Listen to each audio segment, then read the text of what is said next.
சம்பூரண அழகுள்ளோர் என்னை மீட்டு கொண்டிரு, சம்பூரணமாக என்னை உந்தனுக்கின்றே. சம்பூரண அழகுள்ளோர் என்னை மீட்டு கொண்டிரு, சம்பூரணமாக என்னை உந்தனுக்கின்றே. பூரண பூமிலந்தன் வாட்டை அதில் நீரை போதும் வேறே வேண்டாம் என்ற நண்பர் இயேசுவே. மண்ணுக்காக மாணிக்கத்தை விட்டிட மாட்டேன், வேறும்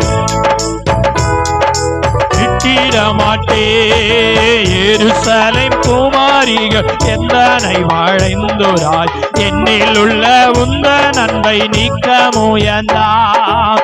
எருசலேம் குமாரிகள் எந்தனை வாழ்ந்தோராய் என்னில் உள்ள உந்த நன்மை நீக்க முயன்றார். புராண அழகுள்ளவாரை